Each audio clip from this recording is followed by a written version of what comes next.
ರಕ್ತದಾನ ಮಹಾದಾನ ಎಂದ ಪೊಲೀಸಪ್ಪ. ರಕ್ತದಾನದ ಮಹತ್ವದ ಬಗೆಗೆ ಜನರಲ್ಲಿ ಜಾಗೃತಿ ಮೂಡಿಸುವ, ರಕ್ತದಾನಕ್ಕೆ ಪ್ರೇರಣೆ ನೀಡುವ ಮತ್ತು ರಕ್ತದಾನಿಗಳಿಗೆ ಗೌರವ ಸಲ್ಲಿಸುವ ಉದ್ದೇಶದಿಂದ ಪ್ರತಿ ವರ್ಷ ಜೂನ್ 14ರಂದು ವಿಶ್ವ ರಕ್ತದಾನಿಗಳ ದಿನವನ್ನು ಆಚರಿಸಲಾಗುತ್ತದೆ. ನಗರದ ಆನಂದ್ ಪಬ್ಲಿಕ್ ಸ್ಕೂಲ್ನಲ್ಲಿ ಎಸ್ಎಸ್ಎಲ್ಸಿ ಸಪ್ಲಿಮೆಂಟರಿ ಪರೀಕ್ಷೆಯ ನಿಮಿತ್ತ ಕರ್ತವ್ಯಕ್ಕೆ ನೇಮಿಸಲಾಗಿದ್ದ ನಗರದ ಶಹರ ಪೊಲೀಸ್ ಠಾಣೆಯ Shivalingappa MS head constable SSLC ಪರೀಕ್ಷೆಯ ಅವಧಿ ಮುಗಿದ ಬಳಿಕ ಅನ್ನದಾನೇಶ್ವರ ಸ್ವಯಂ ಪ್ರೇರಿತ ರಕ್ತ ಕೇಂದ್ರಕ್ಕೆ ಭೇಟಿ ನೀಡಿ ಸ್ವಯಂ ಪ್ರೇರಿತರಾಗಿ ರಕ್ತದಾನ ಮಾಡಿ ಇತರರಿಗೆ ಮಾದರಿಯಾದ ಪೊಲೀಸಪ್ಪ. ನಂತರ ಮಾಧ್ಯಮಕ್ಕೆ ಮಾತನಾಡಿದ ಅವರು ಹೇಗೆ ಅನಿಸ್ತದೆ ಸರ್? ತುಂಬ ಖುಷಿಯಾಗಿದೆ. ವಿಶ್ವದ ರಕ್ತದಾನ ಶಿಬಿರದಲ್ಲಿ ನಾನೊಬ್ಬ ಎಲ್ಲ ಜನರಿಗೆ ಒಳ್ಳೆಯದಾಗಂತ ನಾನೊಬ್ಬ ಇನ್ನೂ ಹಲವಾರು ಜನವರಿದ್ದರೆ ತುಂಬ ಒಳ್ಳೆಯ ಕರೆ ಕೊಡಬೇಕಂತ ಪ್ರತಿಯೊಬ್ಬರು ರಕ್ತದಾನ ಮಾಡುವುದರಿಂದ ದೇಹದಲ್ಲಿ ಹೊಸ ರಕ್ತ ಉತ್ಪತ್ತಿಯಾಗುತ್ತದೆ, ಅಲ್ಲದೆ ಉತ್ತಮ ಆರೋಗ್ಯ ಹೊಂದಬಹುದು. ಹಾಗೆಯೇ ಕಾರ್ಯಪರತೆ ಮತ್ತು ಜ್ಞಾನ ಶಕ್ತಿಯನ್ನ ಹೆಚ್ಚಿಸುತ್ತದೆ. ಇದರಿಂದ ರಕ್ತದ ಒತ್ತಡ, ಮಧುಮೇಹದಂತಹ ರೋಗಗಳನ್ನು ತಡೆಯಬಲ್ಲದು. ಇದು ಕೊಬ್ಬಿನ ಅಂಶ ಕಡಿಮೆ ಮಾಡಿ ಹೃದಯಾಘಾತವನ್ನು ತಡೆಯಲು ನೆರವಾಗುತ್ತದೆ.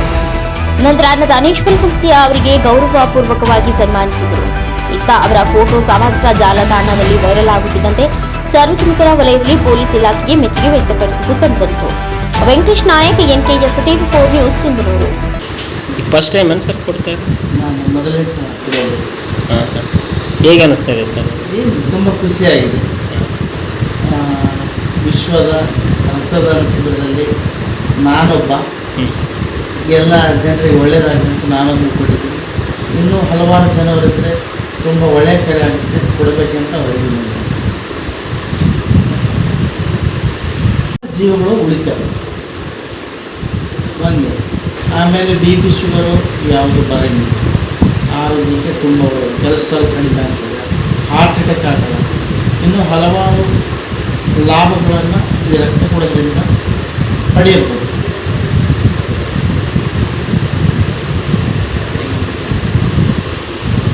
ಸುಮಾರು ವರ್ಷದಲ್ಲಿ 4 ಸಲ ಕೊಡಬಹುದು. 3 ತಿಂಗಳಿಗೆ 1 ಸಲ, ಒಂದು ವೇಳೆ 3 ತಿಂಗಳಾದರೆ 6 ತಿಂಗಳು ಕೊಡ್ಬೋದು. ಭಯ ಬಂದರೆ ಬೇಡಪ್ಪ ಅಂದರೆ 9 ತಿಂಗಳು ಕೊಡ್ಬೋದು. ಏನೂ ಬೇಡ ಅಂದರೆ ವರ್ಷಕ್ಕೆ 1 ಸಲ ಕೊಟ್ಟರೆ ಅವರು ಆರೋಗ್ಯವಾಗಿರ್ತಾರೆ. ಈ ರಕ್ತದ ಕೆಲವೊಬ್ಬರಿಗೆ ಬಡವರಿಗೆ ರಕ್ತ ಬೇಕಾಗ್ತಲ್ಲ, ಕೆಲವೊಂದು ಸಂದರ್ಭದಲ್ಲಿ ಸಿಗೋದಿಲ್ಲ. ಇಂಥ ಬ್ಲಡ್ ಬ್ಯಾಂಕಿಗೆ ಬಂದು ನಾವು ಕೊಟ್ಟಾಗ ಎಲ್ಲಾದರೂ ಅವ್ರಿಗೆ ಅನುಕೂಲ ಆಗ್ತದೆ ಅಂತ ನಮಗೆ ಕರ್ತವ್ಯ ಮುಗೀತು. ಕರ್ತವ್ಯ ಮುಗಿದ ನಂತರ ಕೊಡಬೇಕಂತ ಆಯಿತು. ರಕ್ತದಾನ ಶಿಬಿರದಲ್ಲಿ ವಿಶ್ವ